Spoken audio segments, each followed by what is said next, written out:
Alhamdulillahilladzi bi ni'matihi tatimmu shalihat wa tanzilul barakat wa tahsulun nafahat. Wa sallallahu wa sallama ala sayyidi sadat wa qudwatil qadat sayyidina wa maulana Muhammad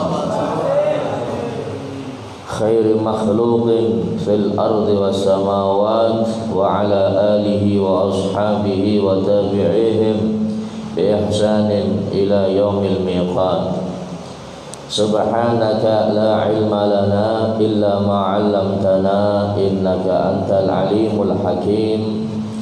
Rabbi shrah li sadri wa yassir li amri wahlul 'uqdatam min lisani yafqahu qawli wasaddid lisani wahdi qalbi bihaqqil qur'anil azim wa rasulil karim sayyidina Muhammadin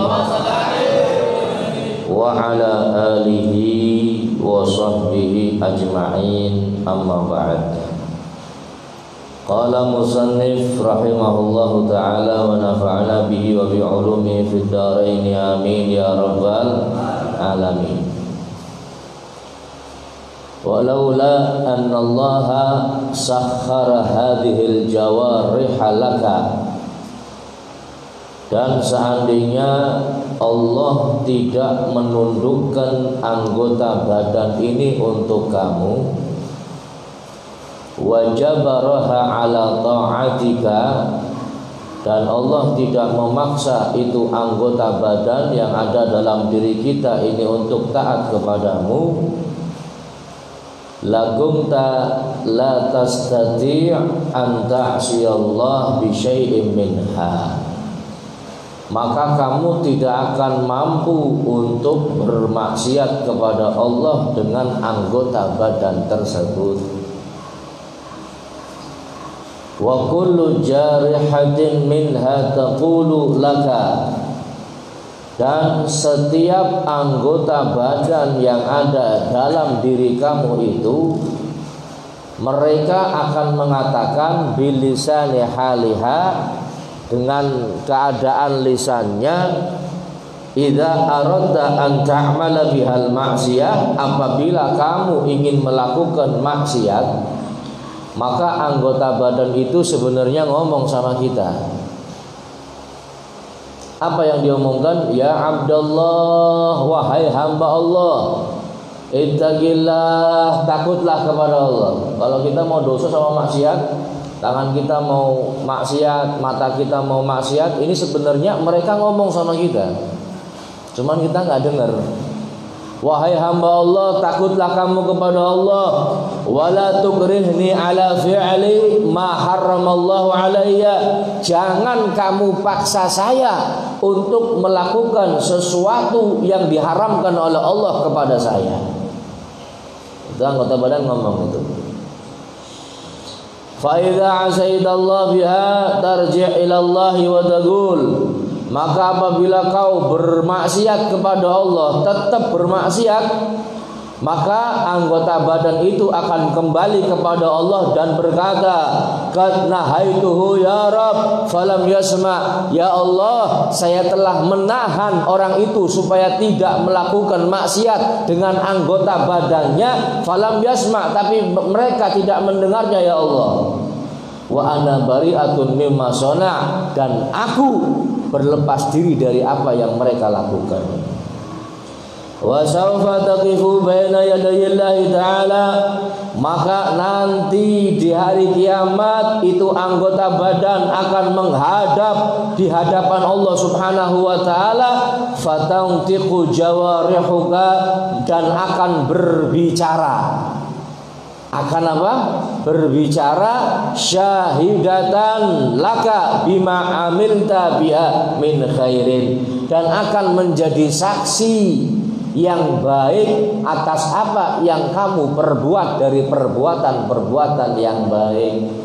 Wa alaika bima amilta biha min syarr, dan akan menjadi saksi yang buruk atas apa yang kau lakukan dari perbuatan keburukan.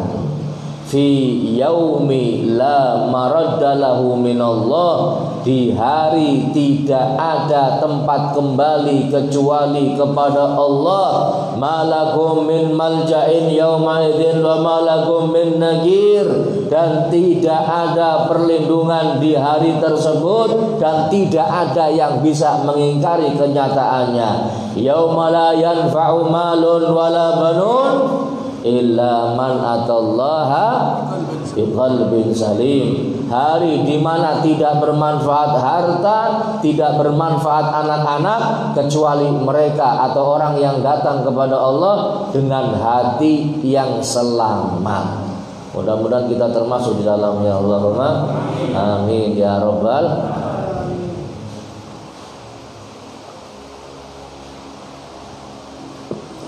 Jadi di sini hadirin yang dirahmati Allah, Imamul Haddad menjelaskan, meneruskan tentang pembahasan kemarin, bahwa kita diberi nikmat oleh Allah, diberi amanat anggota badan ini, mulai dari ujung rambut sampai ujung kaki. Ini termasuk rakyat kita yang khos, rakyat yang khusus. Ya, makanya Nabi mengatakan kullukum ra'in, setiap dari kalian adalah pemimpin, wa kullukum mas'ulun an ra'iyatihi, dan setiap dari kalian akan dimintai pertanggungjawaban atas apa yang dipimpinnya. Oh, saya nggak punya istri, nggak ada alasan, tetap pemimpin. Pemimpin apa? Pemimpin diri sendiri. Kita punya mata, ini rakyat kita. Kita punya telinga, ini rakyat kita. Kita punya lisan, ini rakyat kita. Dan semuanya akan dimintai pertanggungjawaban di hadapan Allah Subhanahu wa ta'ala. Imamul Haddad mengatakan, bentuk syukur dari Allah berikan nikmat kepada kita berupa anggota badan ini. Anggota badan ini kita gunakan untuk taat kepada Allah, bukan untuk maksiat. Kalau sampai anggota badan ini digunakan untuk maksiat, berarti kita telah kufur. Ya, kita tidak bersyukur, bahkan mengkufuri nikmat yang Allah berikan kepada kita. Na'udzubillahi min. Yang perlu kita tahu hadirin, sebenarnya anggota badan ini yang menciptakan siapa? Makhluk ini sebenarnya pasti akan taat kepada Allah Subhanahu. Mata yang Allah berikan kepada kita, telinga, lisan, tangan, kaki, ini sebenarnya pasti akan taat kepada Allah, pasti, karena ini makhluknya Allah Subhanahu wa ta'ala. Cuman Allah tundukkan, Allah jadikan anggota badan ini diberikan kepada kita untuk dikelola dengan baik, untuk dikelola dengan baik. Bahkan Allah paksa, wajabaroha, Allah paksa anggota badan ini supaya taat kepada kita. Dipaksa sama Allah, karena makhluknya Allah, Allah yang paksa. Ini mata buat kamu, mata sebenarnya kalau buat maksiat nggak mau sebenarnya. Telinga buat maksiat nggak mau sebenarnya. Kaki, tangan dan lain sebagainya sebenarnya buat maksiat mereka nggak mau. Cuman karena diberi kekuasaan penuh sama Allah, kita diberi apa namanya? Kalau dalam bahasa yang gampang, diberi kekuasaan untuk mengelolanya. Kayak anggota badannya sebenarnya nggak mau maksiat, pengennya taat kepada Allah. Nah, makanya ketika ada orang yang ingin berbuat maksiat atau melakukan maksiat, ini anggota badan memperingati kita. Wahai hamba Allah, takutlah kamu kepada Allah. Jangan paksa saya untuk berbuat maksiat. Saya nggak mau, tapi tetap dijerumuskan ke dalam maksiat. Maka anggota badan itu, ana bari'atun, saya ini berlepas diri dari orang tersebut. Sekalipun Allah tundukkan ini untuk kita, tapi anggota badan ketika kita bermaksiat, mereka berlepas diri. Ya, dan nggak bisa dikendalikan lagi nanti besok di hari kiamat. Ini tangan kita nggak bisa dikendalikan lagi. Nanti mereka akan menjadi saksi kita, baik saksi yang meringankan, saksi yang baik, atau saksi yang akan menjerumuskan kita. Al-yawma nakhtimu ala afwahihim wa tukallimuna aydihim wa tashhadu arjuluhum bima kanu yaksibun. Pada hari tersebut ditutup semua, lisan kita nggak bisa ngomong. Wa tukallimuna aydihim, tangan berbicara. Tangan bicara, wa tashhadu arjuluhum, kakinya bersaksi nanti. Tangannya bakal ngomong, buat apa ini tangan? Dan ketika buat maksiat dia akan ngomong jujur, sebab pada hakikatnya tangan ini nggak mungkin maksiat sebenarnya. Yang membuat tangan ini jadi maksiat kita, yang membuat mata ini jadi maksiat kita, yang membuat kemaluan jadi maksiat itu kita. Nanti mereka bersaksi dan tidak akan mau diatur kita lagi. Mereka akan bersaksi sesuai dengan apa yang mereka lakukan. Ya, mereka dipaksa untuk maksiat akan bersaksi, ya Allah, saya ini sebenarnya nggak mau maksiat, cuman dipaksa sama Tuhan saya. Akhirnya mereka akan bersaksi buruk untuk kita, dan besok justru akan menjerumuskan kita semuanya. Mudah-mudahan Allah berikan kita taufik dan hidayah sehingga bisa senantiasa untuk taat kepada Allah Subhanahu wa taala. Amin ya rabbal wa a'li bi ra'iyatikal 'ammah. Kemarin sudah disebutkan bahwa kita harus adil kepada rakyat kita yang khusus dan yang umum. Yang khusus sudah dijelaskan oleh beliau, sekarang yang umum. Yang saya maksud rakyat saya yang umum yaitu man ja'alallahu laka alaihi wilayatun. Orang-orang yang Allah jadikan menjadi orang-orang yang ada di bawah kekuasaan kamu. Min waladin, yaitu anak, wa zaujatin, istri, wa mamlukin, budak. Zaman dahulu ada budak. Fakullu haula'i min ra'iyyatika, dan semua itu adalah rakyat kamu. Yang punya istri, istri itu rakyat. Tambah anak, anak pun rakyat. Tambah punya budak, budak pun rakyat. Ya, ini tanggung jawab kita semua, dunia sampai akhirat. Wal wajibu 'alaika irsyaduhum. Dengar baik-baik. Wajib atasmu irsyaduhum, memberi petunjuk kepada mereka. Ilal qiyami bima faradallahu alaihim, atas apa yang wajib, yang diwajibkan oleh Allah kepada mereka, min ta'atihi, dari perbuatan taat, wa ma harrama alaihim min ma'siyatihi, dan juga mengharamkan kepada mereka dari perbuatan maksiat. Ini tanggung jawab kita, hadirin. Jangan dikira saya kerja kasih nafkah sama anak istri saya kasih pendidikan, sing penting anaknya nyong sekolah, wis berarti nyong lepas tanggung jawab. Nggak bisa seperti itu, hadirin. Ketika ada anak kita, istri kita yang melalaikan syariat Allah, kemudian kita diam saja, berarti kita pun akan mendapatkan dosa. Bukan hanya saja kita mereka yang dosa, kita pun dapat dosa. Kenapa? Karena tidak memberi petunjuk kepada mereka. Wahdar antusamihahum, dan hati-hati jangan sampai memaafkan mereka.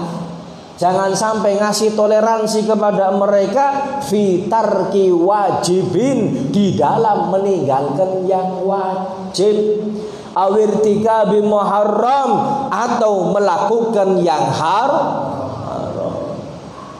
Anda dengan punya anak umur 10 tahun, 12 tahun, habis nonton bola sama bapaknya sampai jam 3:30 pagi.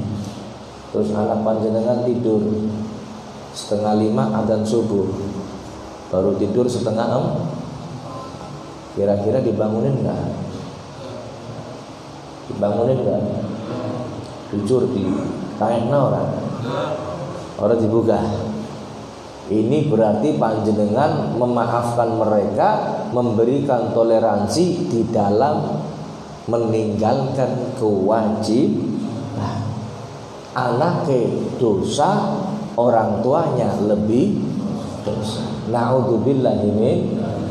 Kadang si anak ini umurnya sudah baligh, sudah wajib melakukan sholat, tapi saking wong tuane manjakna anak, si anak ini sampai-sampai tidak sholat pun nggak apa-apa. Na'udzubillahi min.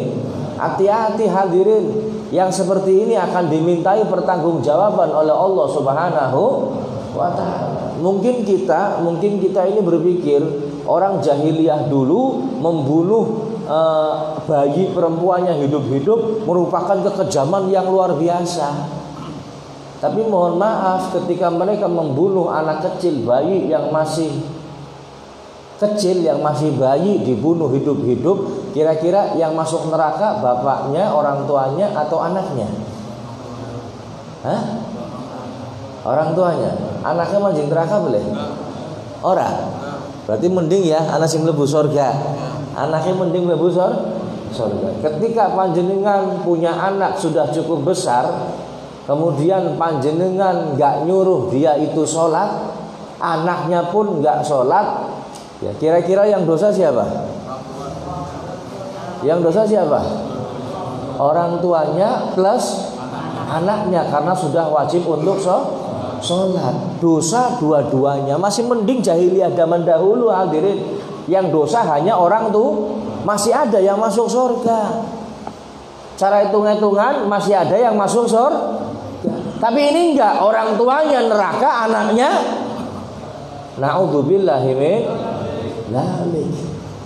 Orang tuanya melihat anak gadisnya sudah dewasa, enggak nutup aurat, dibiarkan begitu saja. Kira-kira wong tuane dosa napa mboten?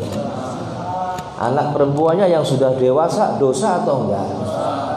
Dua-duanya dosa. Masih mending dahulu hadirin, bayinya masuk surga, bayinya enggak Zaman sekarang semuanya dosa karena membiarkan keluarga kita melakukan maksiat. Oh ya, sing penting tak dewek-dewek kuburannya.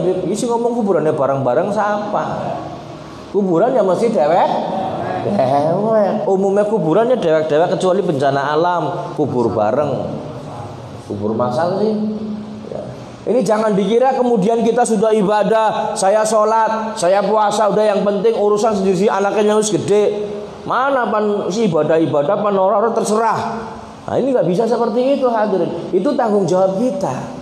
Nanti kita akan dimintai pertanggungjawaban atas apa yang ada dalam diri keluarga kita. Kalau sampai mereka tidak taat gara-gara kita, kalau sampai mereka bermaksiat gara-gara kita, maka kita pun akan dituntut oleh mereka besok di hari kiamat. Yang tadinya kita seharusnya masuk surga, akhirnya jeblos bareng maring neraka bareng-bareng karo bocah-bocah. Na'udzubillahi min dzalik.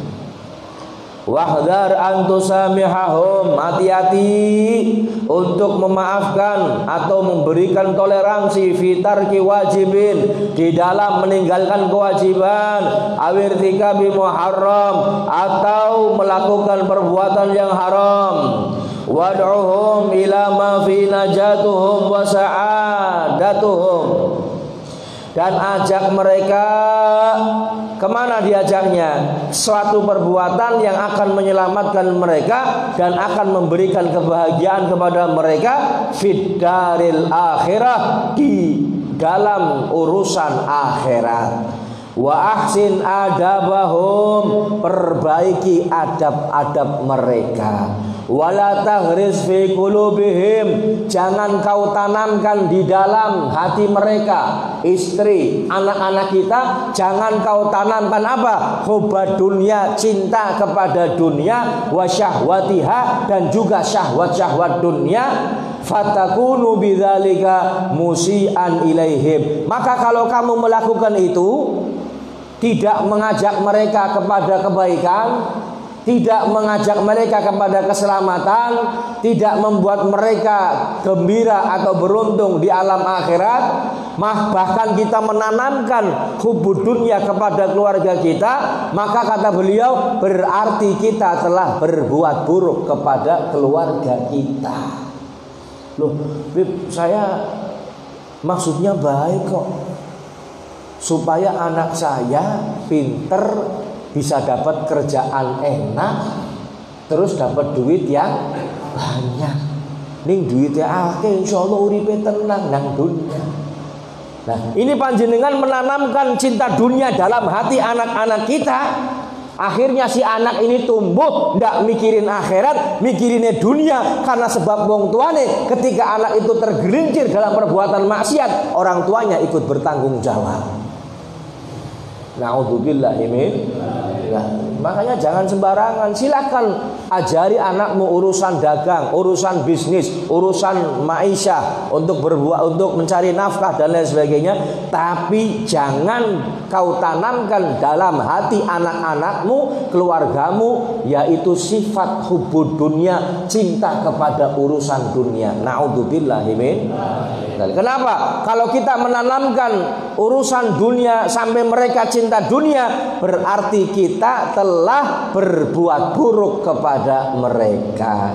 Annal ahlal insan wa waladahu yata'allaquna bihi baina yadayillahi wa yaqulun, sesungguhnya keluarganya manusia dan anak-anaknya mereka bergelantungan besok di hadapan Allah, seraya mereka mengatakan, ya Rabbana, wahai Tuhan kami, innahu lam yu'arrifna ma'au jabta, ya Allah, aujabta alaina, mereka ini tidak memberitahu kami, tidak ngajari kami akan apa-apa yang wajib, ya ilmu-ilmu yang wajib kepada kami nggak diajarkan, wahai Allah.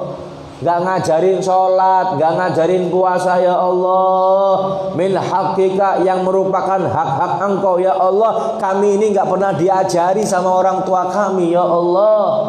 Faktasolana minhu, maka kisos orang tua kami, ya Allah. Ini anak panjenengan yang seharusnya belani panjenengan, yang seharusnya belani panjenengan, dukung panjenengan.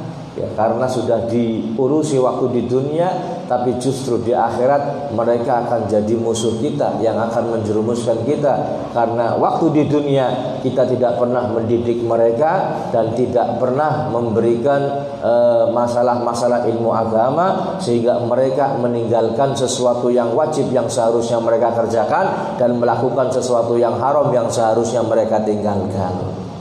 Jadi jangan main-main hadirin. Memang nikah ini ibadah. Nikah ini ibadah.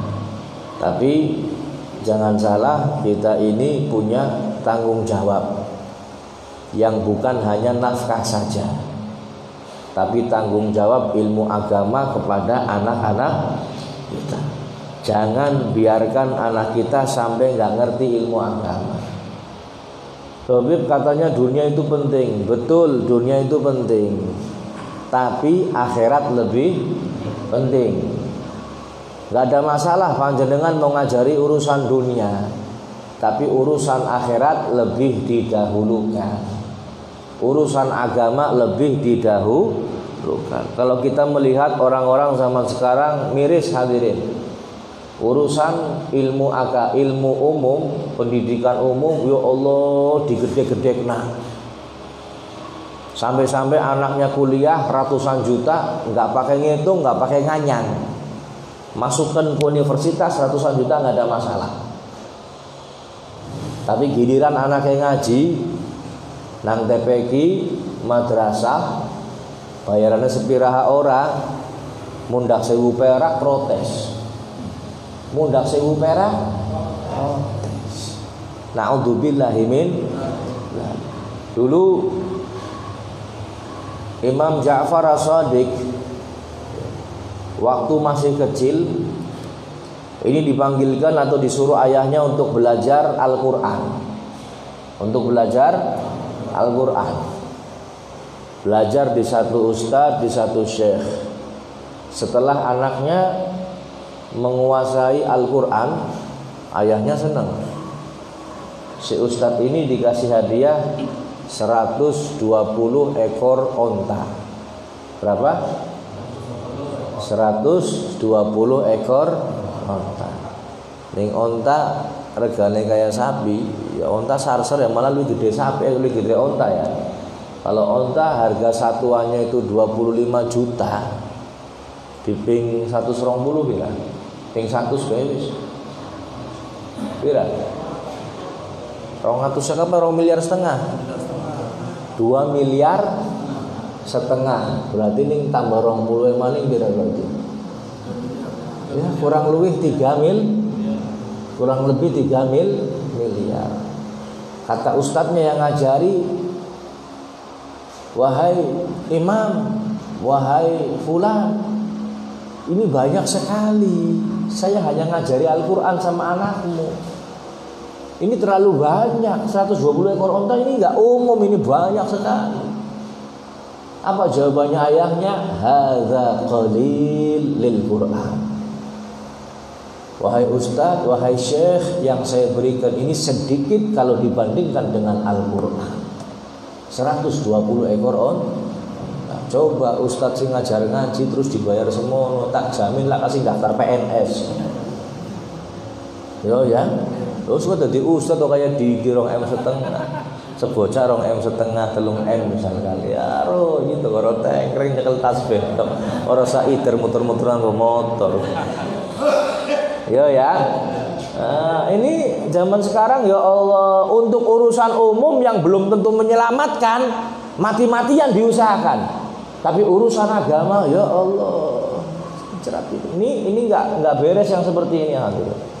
Ingat, ilmu agama yang mungkin terlihat sepele di mata kita hadirin, yang mungkin berangkatnya sore paling sejam 2 jam, semangatnya kadang nggak sendal jepit, kadang kalau rantok mangat ngaji, kopiai juga rawak-rawek, ya, anggone tas kresek, maka sekolah anggone tas kresek. Ya, ini yang seperti ini besok nanti akan menyelamatkan kita sebagai orang tua. Anak kita bisa baca Quran, anak kita ngerti ilmu agama. Ini yang akan menyelamatkan kita. Seharusnya kalau mau diperhatikan, ya perhatikan pelajaran agama, perhatikan urusan agama yang seperti ini. Ada lagi Bib, katanya kita harus adil. Ya oke, adil. Ning kon ngomong adil dunia akhirat 50-50, 50%. Sebanyak kamu memberikan uang kepada pendidikan umum, maka berikan uang kamu yang untuk pendidikan umum kepada pendidikan agama. Wah ini boleh. Sekolah kedokteran 200 juta, 300 juta, mulang Habib sing ngajar 300 juta. Wah ini, berani enggak? Belajar ini kuliah di sini puluhan juta, bayar ustadznya puluhan juta, berani? Nah, ini kalau ngomong 50-50 jangan seakan-akan kita merendahkan, apa istilah, menganggap sama antara dunia dengan akhirat, tapi ternyata kenyataannya justru kita merendahkan urusan agama. Sekolah umum hadirin, sekolah umum sudah SD saja sudah. SD berapa jam? Dari mulai jam 7 sampai jam berapa? Yang paling cepat jam berapa? Hah? Jam 10. Itu 8 sangat 10, 3 jam 4 jam. Sekolah SD yang paling kecil. Sekolah madrasah pirang jam sadina? Sejam. 1 jam durung nggo guyonane, nggo dolane, nggo playone. Ini bandingannya sedikit, nggak bisa dibandingkan. Justru kita lebih mementingkan pelajaran umum ketimbang pelajaran agama. Na'udzubillahi min. Ingat, sekali lagi ingat, besok pendidikan agama anak-anak kita, nafkah mereka yang dimakan oleh mereka, anak istri kita, besok akan dimintai pertanggungjawaban di hadapan Allah Subhanahu wa ta'ala. Ini rupa-rupanya sing hadir kayak lagi kehadisan, ya. Sing hadir atau orang kehadisan, sing ora hadir nih, sing ora hadir ini mungkin berapa orang ini? 60 orang. Makanya pesen ponggole 110. Orang sing dipangan sing jauh balik. Iya, daripada orang dipangan sih. Ya, tapi mudah-mudahan tetap keberkahan akan sampai kepada kita. Mudah-mudahan apa yang disampaikan ini bermanfaat untuk kita semuanya. Amin ya rabbal alamin. Hadirin hadirat yang dirahmati Allah, mungkin sudah saya sampaikan di WhatsApp grup ya tentang masalah wabah corona ini.